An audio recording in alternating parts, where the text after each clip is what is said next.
Hello, everyone, and welcome. Welcome to lesson 10.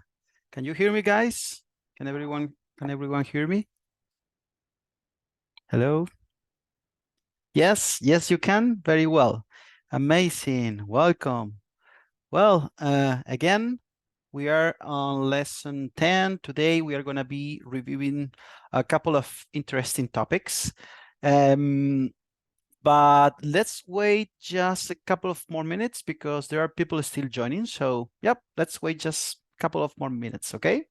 Thank you.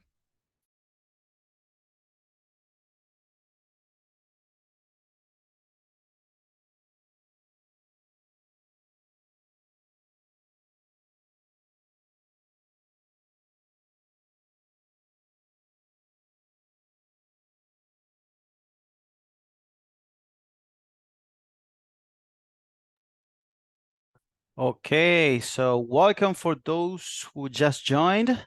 Welcome to lesson 10. So let me share my desktop. Just give me a second. There we go. Please let me know if you can see my desktop now. Can you see my desktop? Yes, no? Yes, great. Okay, so, well, as I mentioned today, we're going to be checking some interesting topics. One of them will be the deployment environment, and then some concepts about CI/CD, which is a continuous integration and continuous deployment. But first of all, let me introduce myself because it's the very first time that I'm with you. So, as you can see, my name is Ignacio Britos. I've been working in this industry, in this IT industry for more than 15 years, more or less nowadays. I started as you are gonna be starting as a manual QA engineer. Then I learned a programming language or a couple of programming languages, and I became an automation engineer.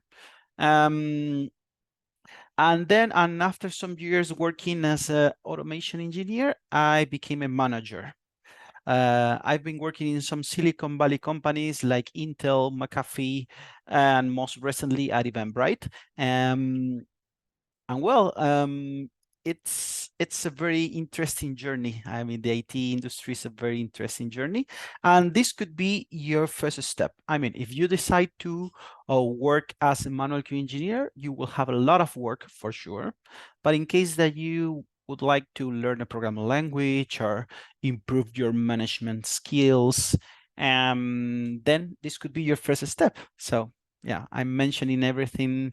I'm mentioning this in order for you to know that this could be your first step, but it's okay, and you will have a lot of work if you just focus on the manual QA engineering work. Okay, so yes, let's start then.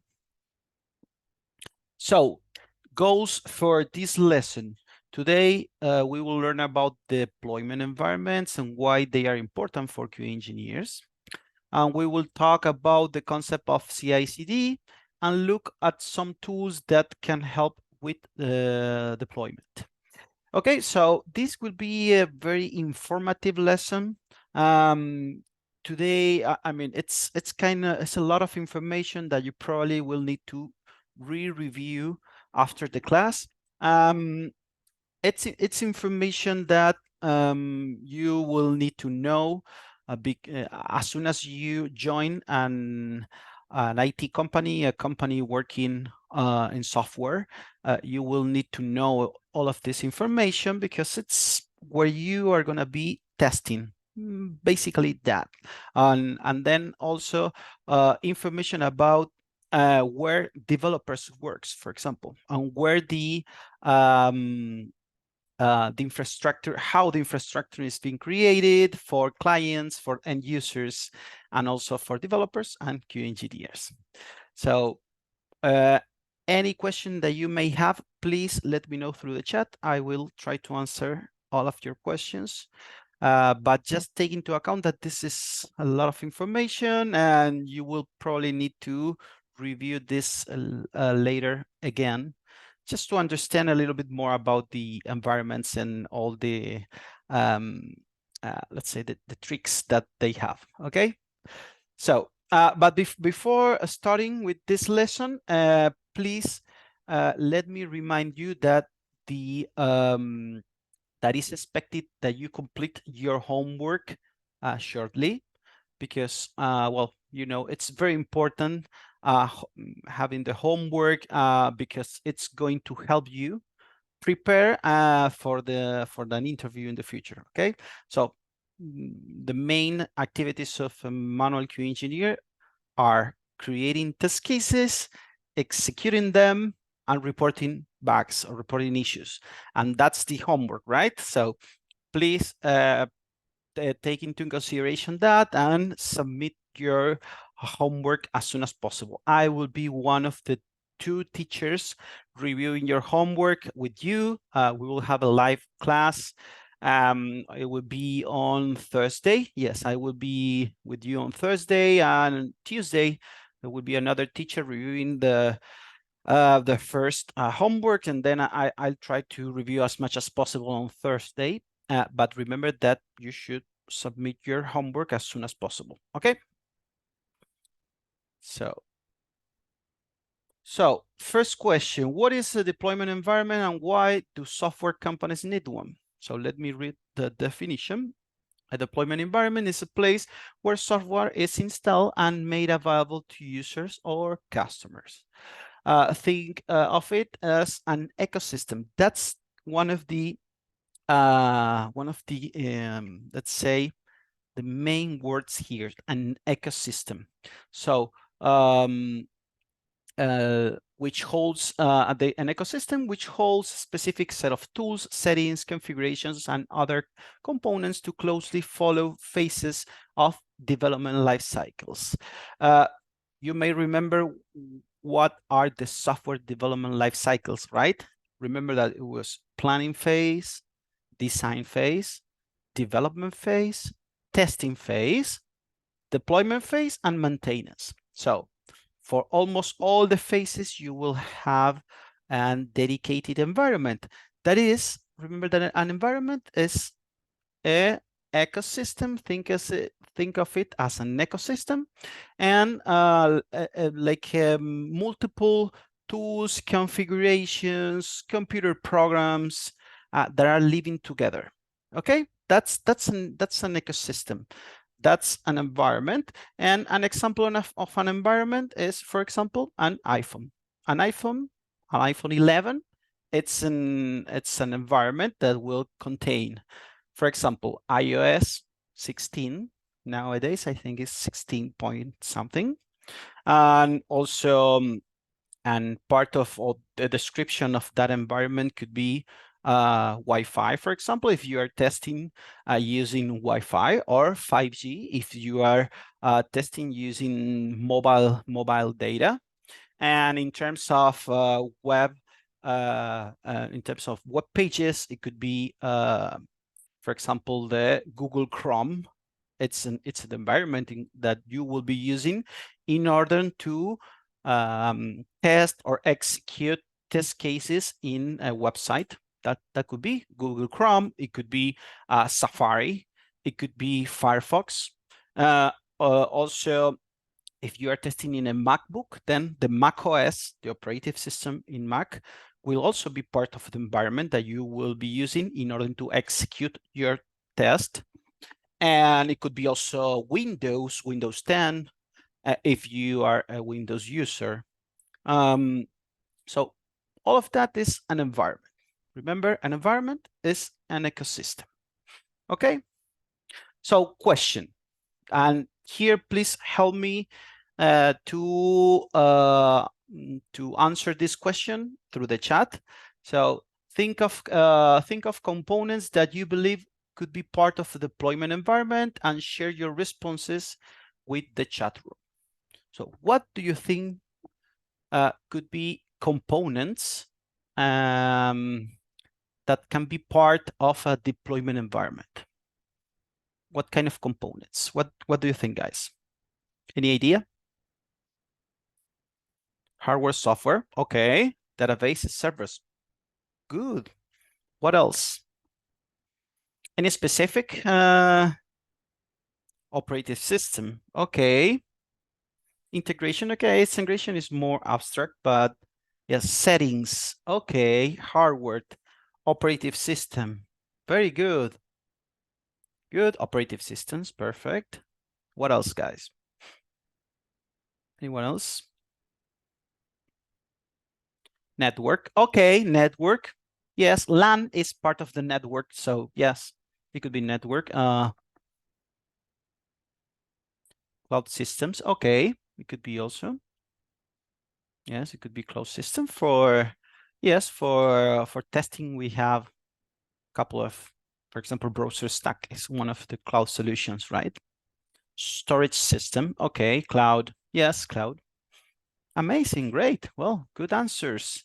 So some of the components that might be part of a deployment environment include hardware components that you mentioned, such servers, network, storage devices, operative systems such Linux or Windows or Mac OS, database systems. It could be database system, it could be on the cloud, or it could be on-prem if it is something that is not in the cloud, but it could be databases in general, right? It could be also web servers, virtual machines. So you almost mentioned all of them. So very, very good. So the release management best practices involve setting up different environments, which are mainly these are the let's say the most common environments available in the market, let's say, or most common environments that companies used to have, right? The development environment, test or QA environment, the staging environment, which is also a testing environment. The staging environment is also a test environment, but it has a particularity that we are going to be checking in one specific slide. And then we have the production or live environment. Okay, so if I ask you, what do you think is the one the environment that we access when we go to, let's say, if we now open Chrome, Google Chrome, and we type www.amazon.com, what do you think is the environment that we as end users are accessing right now? Which environment? Where the production live. Perfect. Yes, we are accessing the production environment. Okay, production or live environment. That's the environment that final clients or end users access when using the, yes, production. Perfect. When accessing the, let's say when public in general access the website, on a specific website, or open on a specific mobile application, or open a desktop application. Okay, so clients or end users are the one accessing to the production or live environments. So you may now just think or guess. You may guess what is the development environment for, right? What do you think is the development environment for? Which are the ones using development environment? What do you think, guys? Developers, for sure. So you are answering all of the question. Very good. So yes, software engineers or developers are the ones using development environment. So that will be the environment that they will use. The next environment is the test or QA environment. So it's obvious, right? Who are going to be using the development environment? QA engineers. Perfect.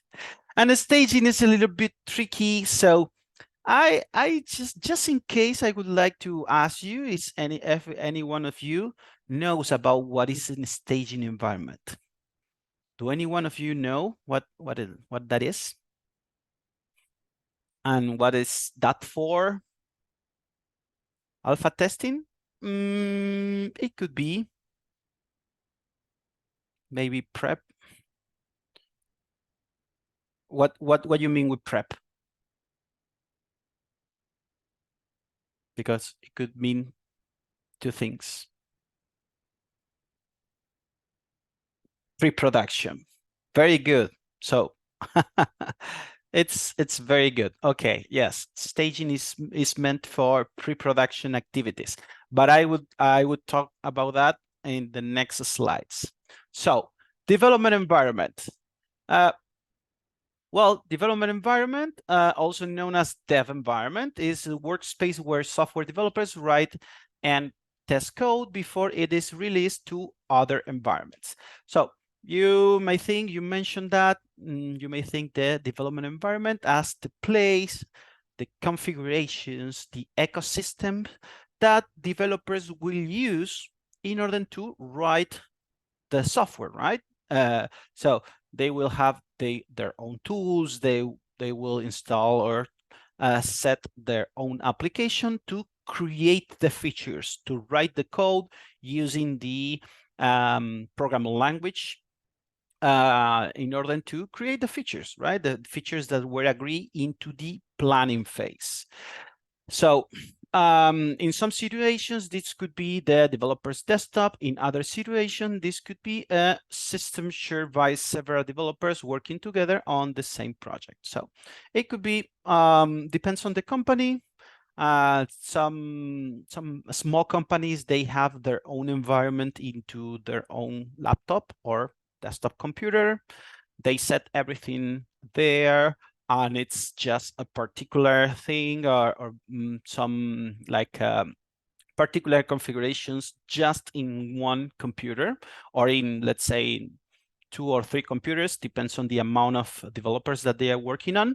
But if we are, I mean, if we talk about a mid-size company, which that they have, let's say, teams of developers, there is another centralized way of, let's say, have same settings or share environment settings. So every developer can have exactly the same configuration in their computer. So that is because you may think that if let's say more than one developer is working in the same feature, they need to share configuration, because if they are writing code using a programming language, then the other developer, which is also writing code for the same feature, they need to share configuration about the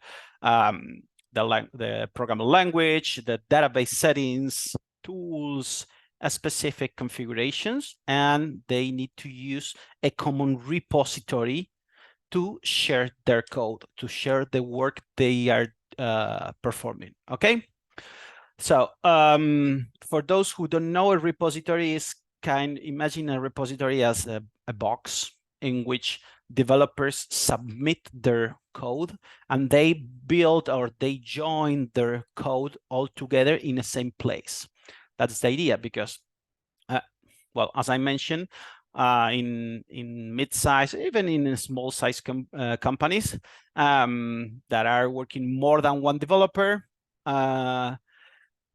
they need to share their work, right? They are working in just one specific feature, and then once they finish with that feature, they need to share their work in a place in which other developers or managers or other engineers can have access to check the code, or to create a build, to install or to deploy that build in a specific environment. So what they use, or what is common in the industry, is to use repositories. A repository is no more than a box, let's say a box, in which developers submit their code. So everyone submit their code there, and there, so that's the centralized place in which anyone can find all the code that is part of the website, let's say.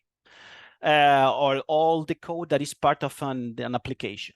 So that's the idea with the repositories, and developers should submit their code into a specific repository or multiple repositories, depends on the architecture of the application that they're developing.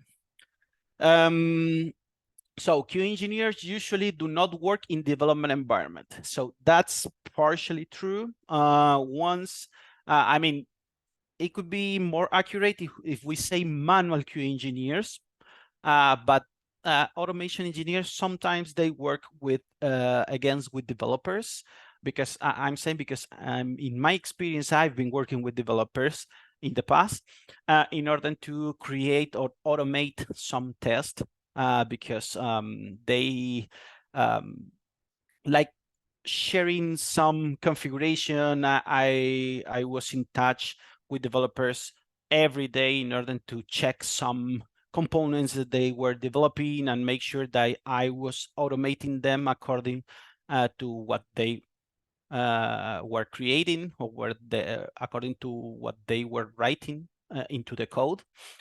So yeah, sometimes automation engineers configure developers' environments into their own machine, into their own laptop, just to do some automation task.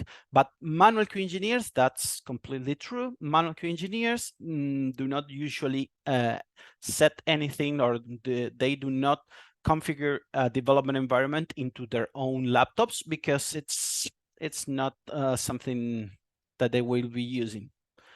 They will be more concentrated on testing in the QA environment. So remember, QA environment is the ecosystem that QA engineers will need to set in order to execute their test cases, right? In order to execute all the test cases that you created, or test cases that maybe other QA engineers created that you are executing, okay? There is a question. QA tests still have access to production to create hypothetical test cases? Yes, for sure. You as I mean, any client, if you even if you are part, for example, imagine that you are now part of the QA department of Amazon. So you as a Amazon QA engineer, you will have access for sure to their QA environment. But if you just open a web browser, you can also open the production environment, because you are pretending that you are an end user. So anyone can open and can navigate the production or live environment. Anyone that want to access the web page. Okay, so the only difference will be that as far as you are as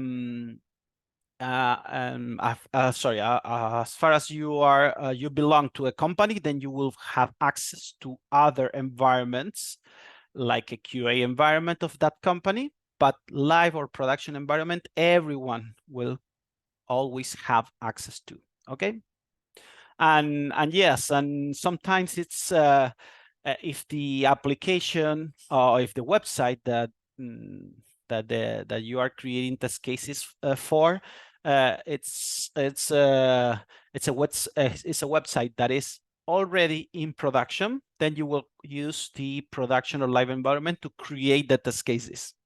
So that's also let's say a normal practice.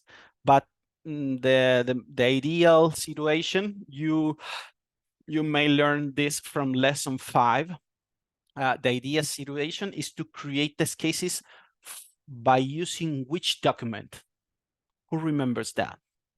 What is one of the main documents that QA engineers will use in order to create the test cases? PRD, perfect, product requirement document.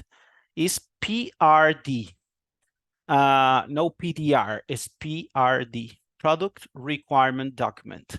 So yes, very good. You remember that lesson.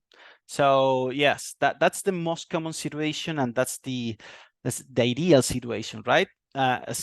Start creating test cases before the website is live or available to external clients. But there are some companies that they do not like test everything on time, and then they create they do the other way around, like they publish or post the website in production or live environment, and then from there they start creating test casing and testing that everything is okay or as expected.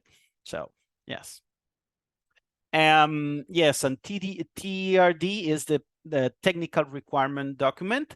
So yes, that is another document that QA engineers can check in order to create also test cases. So it's more to understand the architecture of the website or of the application, and it could be in order to know a little bit more about the activity diagram, how a client is interacting with the architecture of the website or architecture of the application in general.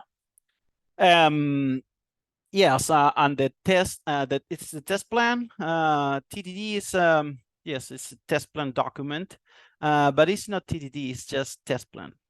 Oh, okay. Tech design doc. Okay, okay. That can be also a document, but that is more related to the architecture. It's more related or even close to the technical requirement document. But yeah, it's another thing that you can use. The main one is the product requirement document that will contain all the features. It will contain mockups of the application, and then there will be also there the explanation about the workflows that that the application, the website, or the mobile application will contain, and from there you will start creating the test cases. But yeah, that's another topic. That's lesson 5. You already learned it about that. So today we are talking about the testing environment. So after the application has been developed, it is released to a testing environment. This is where testers ensure the quality of the application, open bugs, and review bug fixes. That's an important thing to mention, right? This is the environment, this is the main environment, not the only one. This is the main environment in which you are going to be executing the test cases, open bugs. I mean, when we are saying opening bugs, we are mentioning that from where you are going to be opening issues, right? Or opening bugs, because you are going to be executing the test cases there, and then you're going to be creating the bug reports. Okay, open bugs means creating bug reports.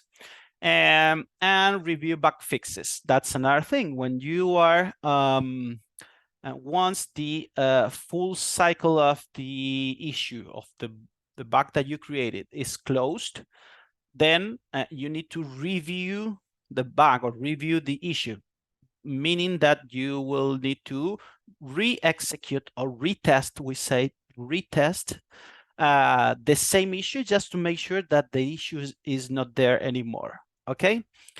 So this environment has to be very similar to a real production environment because it's the last place to catch and fix bugs that are related to the environment. So another thing to highlight that I didn't highlight here is that the developer environments, development environment, and test environment, they both need to resemble the production environment. And why is that? They need to resemble production environment because developers that are working in a feature, it could be the situation if they have a different environment set on their own laptops than the one that is set for production environment, then they could be the case in which they create a feature that is working, that is perfectly working into their environment. But once they build, they create a build and deploy that build into the production environment, the feature stop working. So that's why the environment needs to be equal, right? The development, testing environment, and even staging environment need to resemble the production environment, okay? So there is a question here. In test environment QA does end-to-end testing. Does he have to repeat it the next two environments too, or just do the exploratory testing, the ad hoc? Let me check the question again. In the testing environment, QA does end-to-end testing. Okay, yes. Does he have to repeat the next two environments too? No. The idea, and every environment has their own main purpose. Okay, so in the QA environment, is the main purpose of the QA environment is to execute, as you mentioned, end-to-end test, also acceptance test as well. It could be regression testing as well. And a staging environment will have another very specific purpose that I will let you know in the next slide. But every environment will have a very specific purpose. Testing environment is the most general one about testing in general, like functional testing in general, functional testing and all their types, like positive, negative testing. It could be also the end-to-end test, acceptance test. All of those types of tests can be executed into the testing environment. But yes, that's a good question. Thank you for. I hope that's clear. So many companies create a separate testing environment to test their software. And they usually copy the production data to the test environment. And that's partially true as well, because companies in general, I mean, it's useful for companies to have real data, right? Like to test with real data. What I mean with real data, for example, if you are, again, the example of Amazon, if we are testing the Amazon website, so it's better for the QA engineer to have real products created there, right? Like, I don't know, maybe a Kindle, a computer, a book, or whatever you can get from Amazon, like have that real information there so you can interact with those products. You can purchase a book, you can purchase, let's say, a t-shirt or whatever you want to purchase. But what happened with the real, or with data which belongs to real with real clients?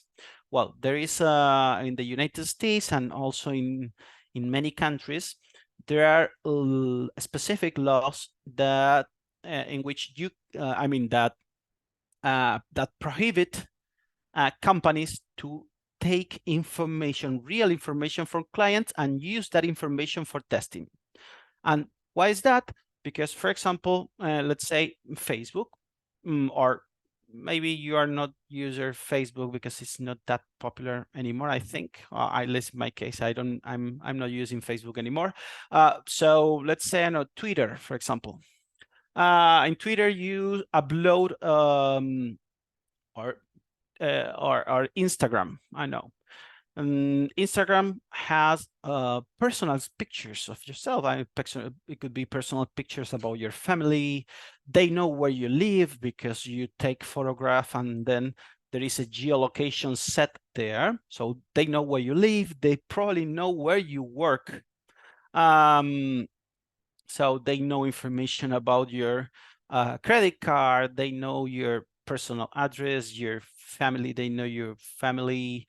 If you are traveling from one place to another, Google knows what is your what is the road that you go from your home your work or to your school child. So they have a lot of information. So it is not good. It is not a good practice to put that information available to internal employees, because you don't know what internal employees can do with that information, right? So that's something that if you could share that information, it would be much better for QA engineers, because it's real information that you can use, that you can practice, that you can play with in order to test all the features of the website. But that is something that is not allowed right now, and there is a specific methods that are that the companies are using in order to use similar data.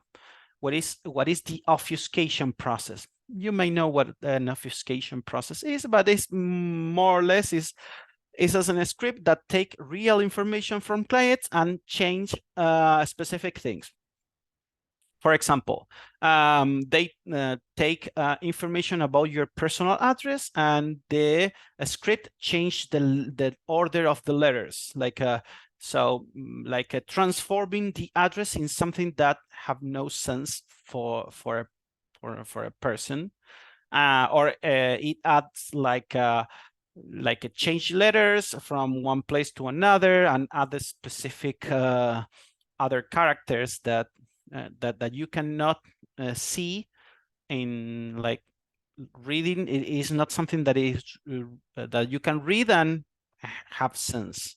So that is a like a process that companies can execute in order to manipulate, or in order to use that real data that it becomes in no real data, but it's still usable, let's say. There's another question. Why does QA have to copy the production data in QA environment? Why can't they test it directly in existing production environment instead? Well, that's a very good question.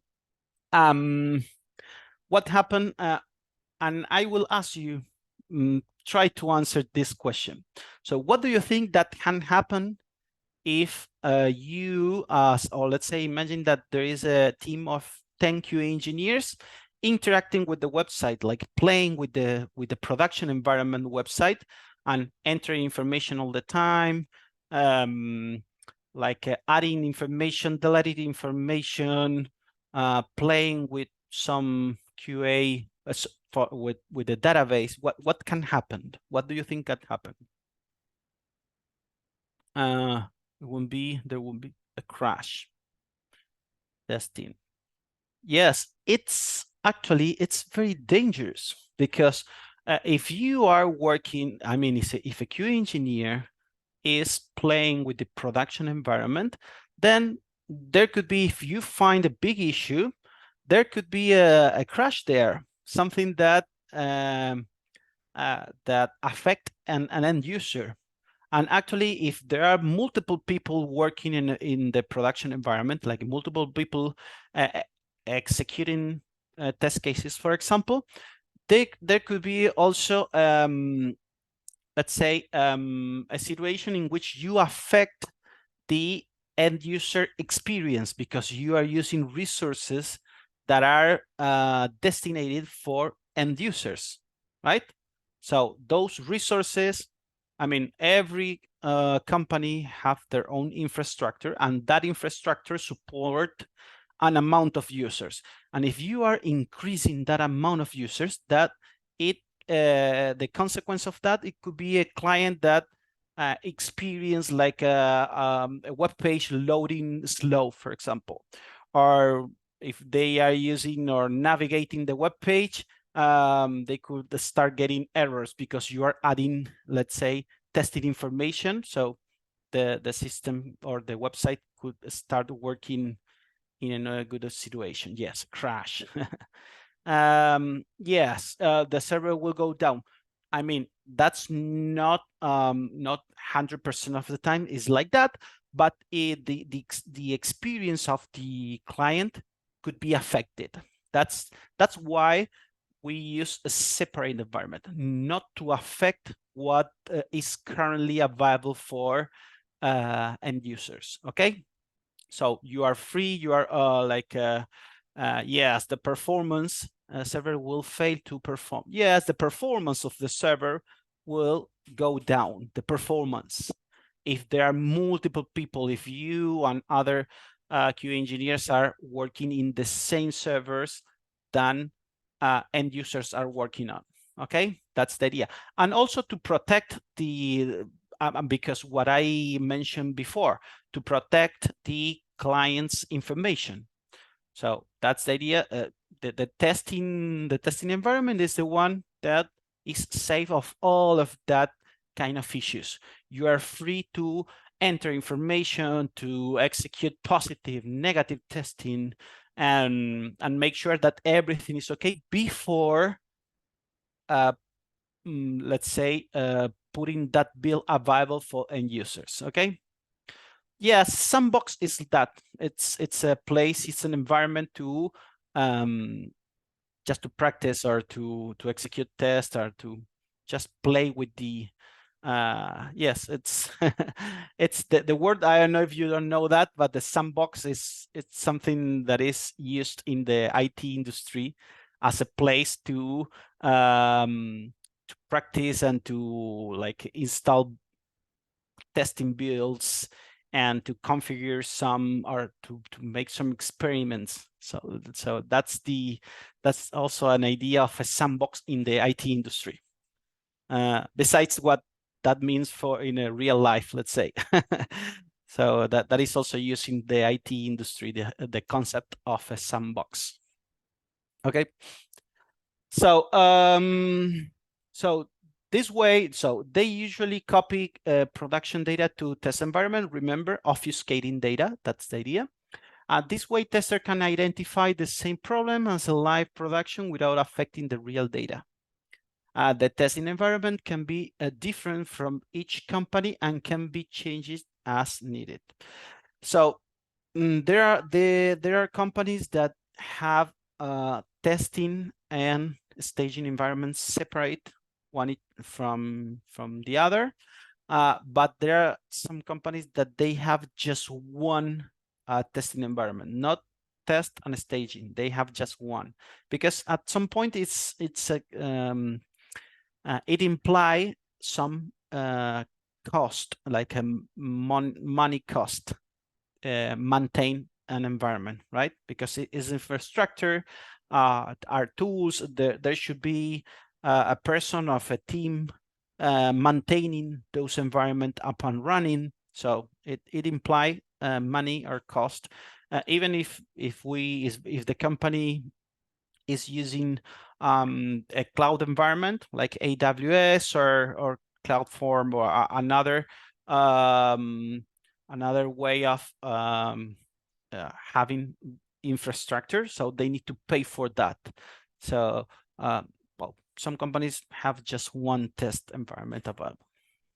Who does copy of production data in QA? Developers or DVAs?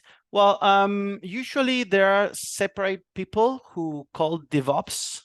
It's the DevOps. That's the role that, yes, it's operation, it's developer operations. That they are commonly in charge of maintaining the consistency between environments, like the resemble thing that I mentioned between development, testing, and production. Well, they are the one maintaining that the consistency between them. But that's the normal situation. There could be specific companies that other roles like developers. If it is even most of the time, if the company is very small, then developers can do that job. But DevOps engineers are the ones in the mid-size and big-size companies. They are in charge of maintaining the environments in general. That's a general situation. Okay. So, well, that's the that's the testing. And then we have, as I mentioned, we have the staging environment that some of you mentioned that is a pre-production environment. So very good. So it's a pre-production deployment area, is used to check the quality of a platform that almost identical to the production environment. So when it comes to a staging environment versus testing environment, the staging environment is more like a real world testing, but without any risk. It allows the QA to test the whole product while maintaining control and privacy. The staging phase is usually tested on hardware that mirrors the production environment hardware. The staging phase is usually tested on hardware that mirrors the production environment's hardware. So this could be, I'm not expecting to for you to answer this question, but any one of you can imagine why would be interesting to have up and running an environment which mirrors not only the software and configuration, but also the hardware configuration that is present in the production environment. What kind of testing we can execute, or what kind of testing, what type of testing we can execute, or we should, or we must execute in a same hardware that production environment. Compatibility, it could be, but not, I'm not pointing that. Non-functional testing, yes, it belongs to non-functional testing, but what specific type of testing do you think could be not exploratory testing? That's not the, because you can also execute exploratory in the testing environment, but not in a staging environment. Performance testing, very good. So yes, that's it says, for example, Stripe payments transaction we can test in test pages before production is in a staging environment. Well, the main type of test that the companies use to execute in a pre-production environment is the performance testing. The pre-production environment that mirrors not only the software part, but the hardware part is their main objective is to execute performance test. Because performance test, in order to execute a performance, remember that when we are testing performance, we are measuring how fast the website is responding after, let's say, simulating 1 million of users, for example, accessing the website at the same time. So we can create that test simulating that there are 1 million of users accessing exactly the same page at the same time, and then we can measure how fast the website responds to all of those users. So that's a performance test. If we execute that test in a different hardware, by using a different hardware that is in the production environment, then it won't have sense to do that, because what we are trying to measure is how fast the production environment will respond in that specific scenario, right? So it's the that's the idea. There are some companies, and here it's probably something that one of you mentioned before. There are some companies that execute performance tests in the production environment in the hours that normally not a lot of clients are accessing to that website. So because they can affect, if they use the production environment to run any kind of test, not only performance, but positive, negative, or whatever they want to execute there, they can affect, as I mentioned, they can affect the client experience. But if they use a specific windows of time, I don't know, maybe from 2 a.m. to 4 a.m., for example, they can use that specific amount of time to execute performance test, and they will have the measure or the real measure of how the production environment is performing for end users in a specific situation. But yeah, most of the companies, they do not do that because it is risky. And they use this kind of approaches of having a staging environment in which they execute this kind of test. They also execute the security test as well. That's another non-functional type of test. Because it's there are some kind of specific tests that you execute against a specific hardware. For example, there are some penetration testing that attack memory of specific databases, or like a test specific holes inside the hardware configuration.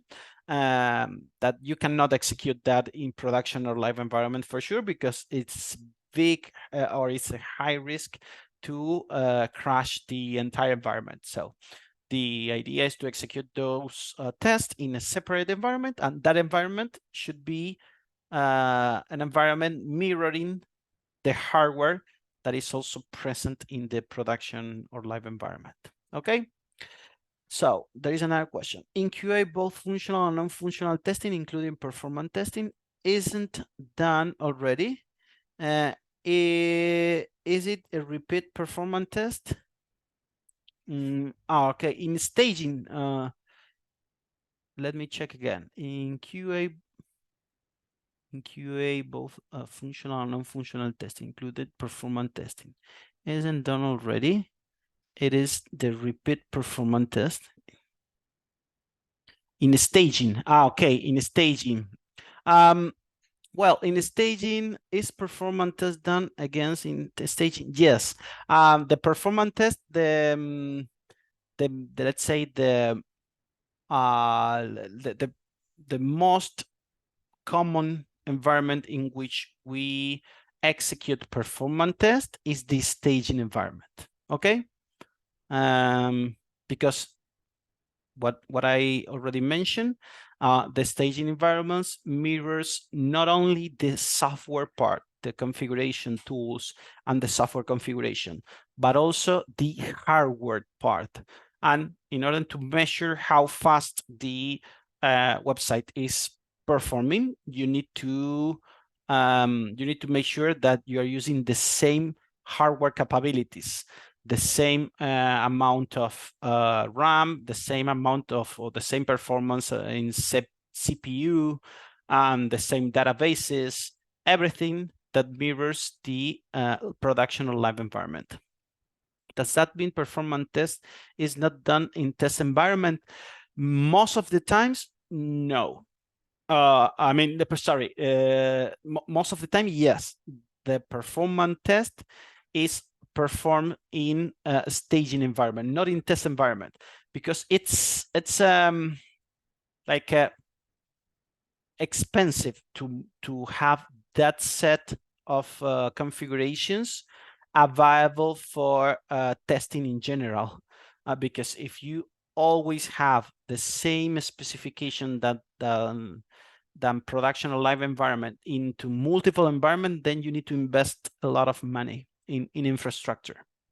So it's most common to have a same configuration, software configuration in the test environment, but not hardware configuration, okay? Security test 2 isn't done in testing environment. Again, most of the time, security test is being performed in staging environment. You can execute security tests into the test environment, but there are some type of test that should be executed in the same hardware, or by using the same configuration in hardware than production environment. So security and production, security, security test and performance test, both are the most common testing types that are executed in a staging environment. Okay, I hope that's clear. So, okay, guys, before going to the production environment, I would like to take a break. What do you think, a 10 minutes break? So mainly functional testing is done in testing environment? Yes, that's correct. Mainly that. And some kind of non-functional as well. But mainly the functional testing is performed in the testing environment. So guys, it should be 6:30 for those who are on in the East Coast. So let's be here in 10 minutes, like 6:41 or 10 or 11 minutes. 6:41, everyone. But please. Okay, so see you in 10 minutes. Thank you.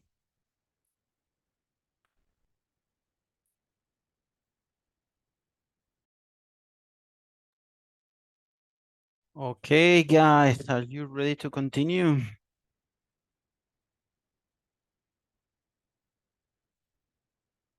You there? Yes? Great. Okay, so give me a second.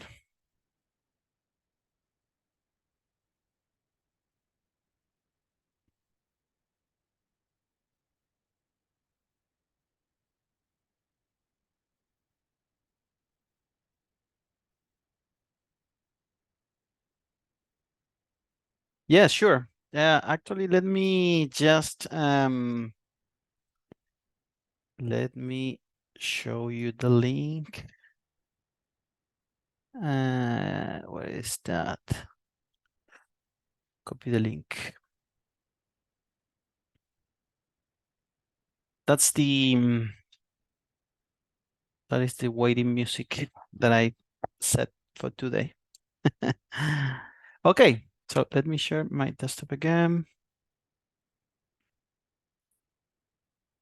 Just give me a second because I didn't share. That's this. There we go. Can you see my desktop now?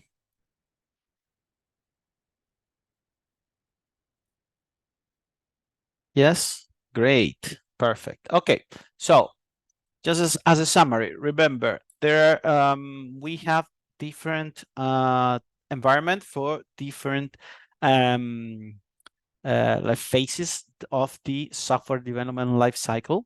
So remember that there are 6 phases like planning, planning phase, design phase, development phase, testing phase, deployment phase, and maintenance. Those are the 6 phases of the software development life cycle.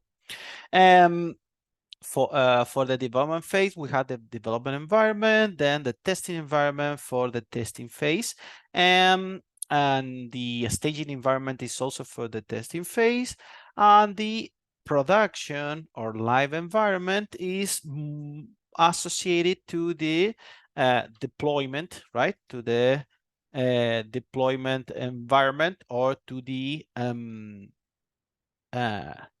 let's say to the maintenance environment as well. Okay, sorry, to the deployment and maintenance phases. That's for the production or live environment. Okay, so give me a second because here, there we go. So as we were mentioning, the production or live environment will be the environment that end users will be accessing, right? So the production or live environment is the final stage of the software development life cycle where the software or application is deployed and made available for use by end users or customers. Is the live and operational environment where the software runs and performs its intended functional in the real world settings. The production environment should be stable, secure, and performant to ensure that end users can access and use the software without any issue. QA does perform some testing in the production environment. So now the question for you is, do you know which type of test is executed in the production or live environment, for example? What type of test can be executed there? No? Anyone? Exploratory. Okay, it could be exploratory. Um, but UI, no, you can. The functional is, yes, it's part of the functional test as well, but it's one more, it's a little bit more specific. Um, No, no beta testing. Beta testing is more for, it could be for testing or staging, but if it is supposed, okay, beta testing is also can be executed in production environment, but that could be correct. But the one that I'm mentioning, or the one which is most common, is a smoke test. Very good. Smoke test is one of the main type of test that is executed in production, and the smoke test is just remember the objective of a smoke test. Just test the very main features to make sure to double check that they are working in in the production environment, and to double check that those very important features are working for customers or end users. So example, in the in the Amazon website, one of the test cases that can be part of a smoke test is the one in which you purchase a product, for example. That's the main case, the main scenario of a marketplace like Amazon, right? To select a product and purchase the product. That's the main, that's the base of any, in general, of any marketplace, like pick a product and purchase the product. So those kind of test cases are part of a smoke testing suite. And those tests are executed in production environment, but these are, let's imagine that, for example, when I was working at Eventbrite, we had like the regression test was about, I know it was about 200 test cases, more or less 200 to 250 test cases that we executed as part of the regression test. And then we have just 10 test cases, 10 test cases as part of this mode test suite. So once we deployed a build in production, then we executed just 10 test cases, which were the very main test cases, or the most important, the critical ones that we used to verify that everything, or the most important things, were working for end users or clients. So yeah, that's the production environment. It's the environment that is set for end users. So questions, please write in the chat all the deployment environments that are used during the deployment life, the development cycle, starting from the beginning, staging, and concluding with the final release deployment. Dev, test, staging, and production. Good, very good. So yes, that's the answer. So development environment, testing or QA environment, staging environment, and production environment. Those are the 4 environment that that the company normally have. They can have there could be companies that they have less or more environments available, depends on their business. It will depend on the business, the specific business that they have. Yes, very good. Very good that you are answering the question, still answering the question. So very, very good. So a little bit more about testing environments and what are we testing with. So a test bed or test environment is configured according to the needs of the application being tested. The test bed could be a combination of test environment and test data it operates. So this is something important to highlight, because you not only need test cases, but you need data to test, right? In the case of, for example, let me use the same example of Amazon. You in Amazon, you at least have two kind of users. The normal user, or the most common users, the most common user, which is the one that will be accessing Amazon website to pick a product, to search for a product, and then purchase a product, or purchase a number of products. That's one kind of users, one kind of a user. And then it could be another type of users, another kind of user, that is the one that will use Amazon platform to publish their own products.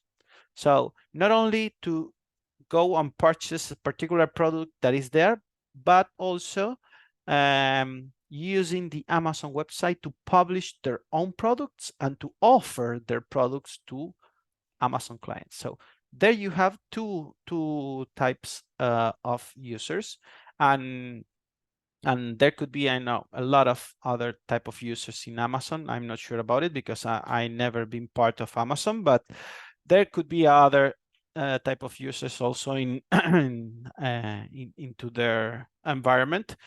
But what I'm trying to highlight here is that you you don't only need the test cases, but also the data to simulate specific scenarios and to execute a specific test cases and workflows that are available into the website. Okay, so is testbed and test environment the same? Yes, it's the same. It's the same. The testbed, it's more like including the environment and the data. That's the idea. It's like a combination. Testbed, it's a combination between the environment, the configuration, and the data that you need to execute your test cases. That's what we call test bed, but it's almost the same. Yes. Setting up a test bed could be a combination of the test environment and the test data it operates. Okay, so that's the idea. Setting up the right test environment ensures software testing success. Any flaws in this process may lead to extra cost and time for the client. Well, that's another thing that is also important to highlight. If we do, I mean, if we fail as a QA engineers, we fail our work to test all the workflows and make sure that they are working. So it could be the consequence could be that the company lose money, right?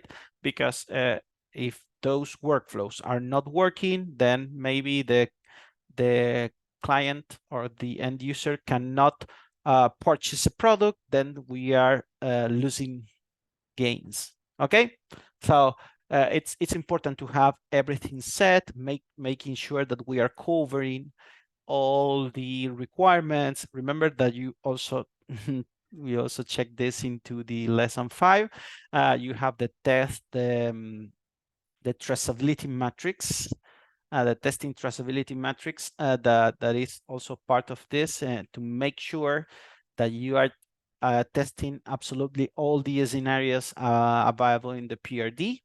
And so for that, you will need the testing environment, you will need the data that is important to test those scenarios and make sure that those scenarios are working as expected. So yeah, that's the test bed in general, environment and data. And the key areas of testing environment, well, the system applications, operative systems, the test data itself, database servers, like it could be MySQL or it could be also NoSQL. Those are no relational databases. DBMS, and DBMS is database management systems, and etc. Like everything related to databases, because that's part of the testing phase, right? Like a testing not only functional but non-functional database security performance, everything that that's the testing phase, despite the environment that we use to perform those tests. The testing phase includes all of those testings, all of those executions, like test executions. Then the client operative system, if it is mobile, it should be iOS or Android. If it is a laptop or Mac or MacBook or desktop machines in general, it could be Windows or Mac. Then the hardware and operative system, and the network, it should be also, it could be local area network, which is LAN, Wi-Fi or cellular, etc. It depends on the website. If it is, I mean, if it is an application, it could be an internal application that you are like an internal company application. Depends on the application, is the type of things, or the areas that you will focus on testing. Okay, or that you will need to have like the type of data that you will need in order to test that specific application. What is the difference between 1 and 5? System and application, and hardware and operative system.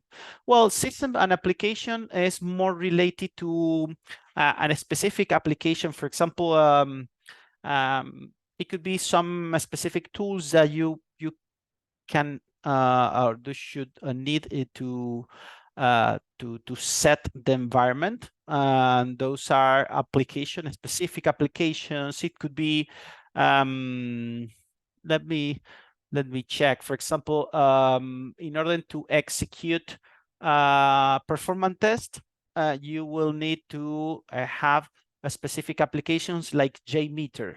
For example, JMeter is a tool or an application that is specific to execute performance test. The same for security. It could be third-party applications. Yes, correct. And it could be also some specific tools and drivers. It could be libraries that also should be installed as part of the environment as well. For example, the test environment, if that test environment also can be used to execute automation test. So there could be some should be some applications like drivers, specific drivers, like a web drivers that, or Selenium drivers that should be installed into the test environment to run those type of test. For manual testing, it could be related to the application. But yeah, I mean, to the website, related to the website or to the application that we are testing. So yes, those are the kind of tools, third-party tools that should be installed there. Yeah. Okay. Well, let's practice a little bit right now. So let's imagine that a QA engineer is presented with a bug in which image uploading fails when using Wi-Fi. Let's imagine that a scenario. This issue is reproducible only in Samsung devices running Android version 12. Please provide the necessary environment information to be included into the bug report. So remember, just imagine, let's suppose that we are reporting an issue, and then there is a bug in which an image uploading fails when using the Wi-Fi. The issue is reproducible only in Samsung devices running Android version 12. So please let me know through the chat which are the necessary environment information that we need to add as part of the bug report. Remember that. So please start filling that. I will give you some minutes, couple of minutes to to answer this information? What do you think, guys? Okay, then I'm getting a couple of responses. Just please summarize the entire environment, not just one part of the environment. Remember that the environment is composed by multiple things, right? So again, this the problem or the bug is present when uploading fails when uploading using Wi-Fi, and the issue is reproducible only in Samsung devices running Android 12. Okay. Okay, we continue getting some responses. What else, guys? Please continue sending the information.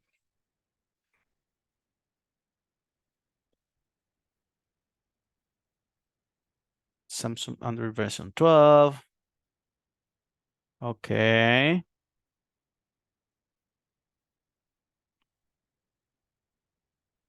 Who else? Any other opinion? Okay, device Samsung, operating system Android, picture loading via Wi-Fi hardware. Okay, Jordan, picture no upload. Yes, it's we are just concentrating on the environment, just to list the environment. But yeah, you added some information there, like the it could be the back title. But yeah, it's good. It's good. So let's check the answers. So most of you were right. So yes, the environment, Samsung device, Android. Yes. Okay, so most of you were right. It's you should specify like a network Wi-Fi. So that's part of the environment, right? Because the problem is present when trying to upload an image using Wi-Fi. So that's part of the testing environment that you should mention, right? The hardware that we are using, or the hardware that you are using to reproduce this issue, is Samsung mobile devices. No matter the model, in absolutely all the Samsung mobile devices, the issue is present. And then in the operating system, Android 12. So very good, very good. Just let me remember you. So QA presented with a bug which image uploading fails when using Wi-Fi. This issue is reproducible only on Samsung devices running Android 12. Okay, so the network is Wi-Fi. The hardware that we are using in order to reproduce the issue is Samsung mobile devices. And then the operative systems is Android 12. Very good for you guys. So with that, we finished with we are done with the environments in general. I mean the ones available in the development life cycle. Any other question that you would like to ask?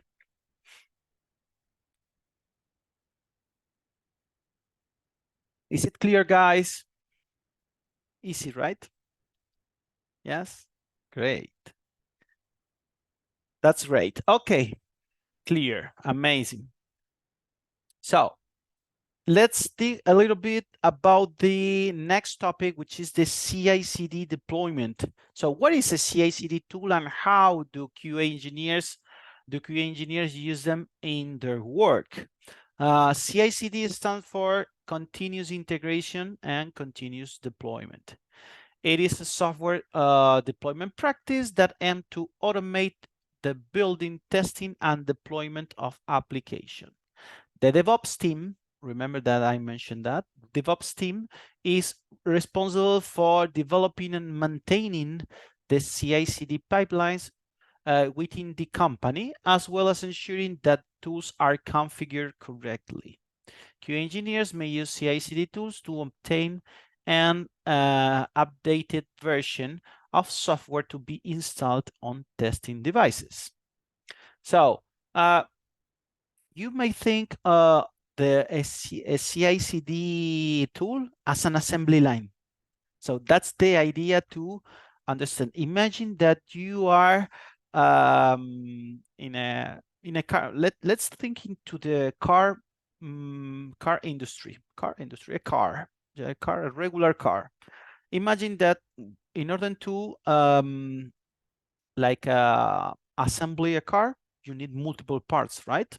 So those parts, different parts of the car, needs to be assembled in an assembly line. So in software, it's the same. There are multiple parts, which is the developer submitting code that needs to be assembled in one place. And the assembly line in software is the CI/CD process. Okay, the continuous integration and continuous deployment process. And the first step that triggers this process is a developer pushing code to a repository. Okay, so again, a CI/CD is an assembly line. It's similar to an assembly line. Imagine like a car in the car industry. A CI/CD process is similar to a car assembling process in which a developer perform the first step, which is pushing code into a repository. Once they create their code and they push their code into a repository, then the CI/CD process starts. And what are the steps in that specific process? Is, well, first it's there should be a plan. Then the code is being taken from repositories. Then it is created a build. From there, the process creates a build. Then from that build, all the automatically tests are executed. Here, this process is an automatic process. There is no manual QA involved into this test phase, right? Into this test step. Everything that is executed here is automatically. So as the test process here, or the test step is being here, then there is a release step. Then the deploy, operate, and monitor is also being part of the continuous integration and continuous deployment process. The only difference between continuous deployment and continuous delivery is that in the continuous delivery, everything is automate, like from a developer pushing a code to a repository until that build that is created as part of that process is available for end users, everything is automatically. That's the continuous delivery. And most of the companies do not have that process in place because it's really, really dangerous to have absolutely all automatically. And most of the companies, even big size companies, when I was working at Eventbrite, which I consider is kind of a, well, maybe not a big, but it's almost there. They have continuous deployment process in place, and the main difference is that everything is automatically until the deploy, until the release is created in an automatic way, and then before deploying that release to production environment, then there is a DevOps engineer that manually execute that process. Like they manually click some places, they manually configure some specific other things in order to have that build available in production for end users. So that's the main difference between deployment, continuous deployment and continuous delivery. So it says here, continuous deployment is the same as continuous delivery, except it aims to complete automate deployment without even require manual intervention. So this is, I mean, this is a difference, and this is something for you to know. This is not something that probably you will be asked in an interview, but that is just the important part here for you to understand. That is most of the companies that you will be, I mean, that you can be working for, they have a continuous integration and continuous deployment process in place.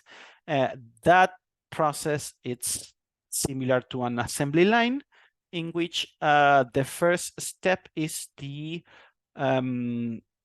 a developer pushing their code into a repository. That will trigger a series of steps until that the build that is created there is being deployed into the production or live environment. Also, the CI/CD can be applied not only to deploy a build into the production or live environment, but also to deploy a build into the testing environment, for example. And that's when a QA can use this process in order to run or execute the CI/CD process in order to install or deploy a specific build into the testing environment for you to test. Let's imagine that you you were testing on a specific build, and then you find an issue, and then a developer says, okay, I fixed the issue, please try now. So you, as a manual QA engineer, you can manually go to the CI/CD tool and create the build, including the changes, including the updates that the developer provides, and create a build and deploy that build to test environment to check if that issue was fixed by the developer. So that's how the CI/CD process can be used by a QA engineer. Test scripts, automatic test. Yes, tests. It could be test scripts. Yes, correct. So this is the concept of CI/CD process. Is it clear, guys? Can you see the what is that for, or what is the meaning of the CI/CD into the software, into this cycle of software development? Is it clear?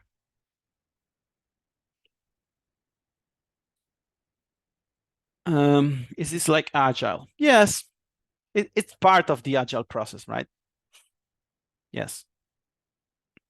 So let me show you. These are the tools. There are a number of CI/CD tools available, both open source and commercial. The most, let's say, famous tools, CI/CD tools available in the market are Jenkins, GitLab, Rundeck, Circle CI, TeamCity, and there is another, Bamboo, for example, is another CI/CD tool which is famous in the. Okay, what is your question? Okay, you say QA can create the build. I thought up until QA can only install a build.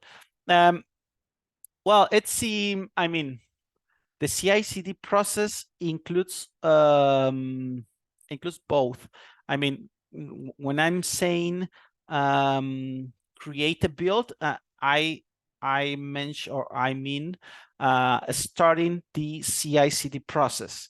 If you are starting a CI/CD process here, it includes creating the build here, but everything is automatically here. The manual or manual QA engineer won't be creating the build by themselves. They will start the process.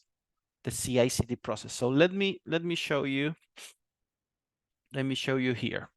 So while the concept may sound complicated, in reality, the tools used for CI/CD are very user-friendly and will be explained to any QA engineer upon joining the company. Let's take a look at the example of how easy it is to use Rundeck tool as a QA engineer. So let me show you that. Here, the first thing, and Rundeck is one of the available CI/CD tools. As I mentioned, there are others like Jenkins, Bamboo, TeamCity, GitLab. Those are examples of CI/CD tools. So this is one of the availables into the market. And the first thing, when you join a company and the company, if the company wants you to create or to manipulate this process, then they will provide you by a username and password to access the CI/CD tool. Then the toolbars or the commands available into the CI/CD tool, it will be normally like a column on the left side of the screen like this, like it mentioning projects, dashboard, jobs. And then here, from here, you will be able to execute or to start the job that will deploy a specific build into a specific environment. In this case, we are executing a job to, for example, deploy a build into the testing environment. Then you can see that development stage or test, you as a manual QA, you won't be able to deploy a build into a production environment because that's too risky. And remember that that specific job is for DevOps engineers. So here, what you will see in environment will be development stage or test, or the environments available for testing, no more than that. Then here it's the app name, the build number. You will be providing the build that you want to install into the environment that you decided to install. Then it could be any other relative or any other extra information, like a Jira release, repository from where you are taking that build, a Slack channel, and this is a good feature that most of the CI/CD tools have. That is well, you know what Slack is, right? It's a messenger app, messaging app.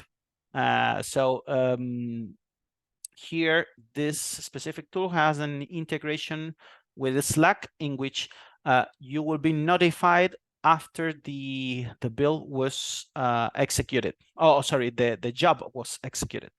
So you don't need to stay there checking or seeing if the build succeeded or failed. You will be notified in this specific channel, which in this case is CI platform channel. You will be notified there if the build passed or failed. The job passed or failed. So yeah, this is one of the extra things that can be found in this kind of tools. So once you fill all of that information, then there will be a button saying run job now. And then the next step will be to check if everything was okay. No, job means executing test cases. No, job mean to execute this process, like to execute everything until it is deployed into a specific environment, the CI process. Not only test cases, all the steps, all of this, the test cases or the test cases part is just one step in the entire assembly line. Okay.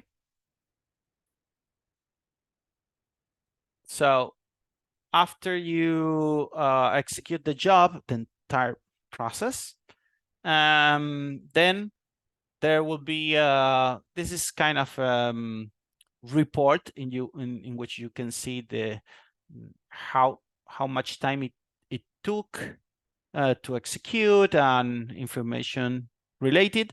And here it's clear. This is clear an example because it says succeed after 0 seconds. There is no job that takes 0 seconds for sure. They will take more than that. But the idea is to have an output here with information. This is more useful when something fails. So if something fails, then you will be able to check all of this information to see where the problem was or what was the problem, and fix it just in case, or report it. In your case, you can, if this fails, then you can let the developers or DevOps know what is failing, and then make them fix the problem. So yeah, this is how it looks like. It's very simple. Most of the CI/CD tools are very simple. You will be explained about how to use it if needed, but it's no more than that. So guys, and we are done for today. Any question? CI tool test part is updated only after QA does in test and stage environment. Well, this process is, I mean, this entire process, it's been, remember that everything here is being executed automatically. So there is no manual QA intervention here in this testing step. Everything that will be executed here will be related to automation, not to manual QA, okay? This process is an automatic process, not QA engineer's intervention, okay? Any other question, guys? Was it easy? Remember that I mentioned at the beginning, it's a lot of information. It's things that you probably will need to review a little bit more after the class. But I hope this was a useful class for you guys. I hope this was something that you will use in the future. And well, any other question? No more questions? No? When you say automatic, it does most of it for you. Yes, automatic, it means that it's a tool, it's a software. It's a tool that execute one step after the other. Yeah, that's automatic. Yes, sure. Okay, so again, I hope this was a useful lesson for you guys, and see you in a couple of lessons then. I will be with you in the second part of the homework review. So thank you very much, and see you the next class. Thank you. Bye-bye, guys. Enjoy the rest of your day. Bye-bye. Thank you.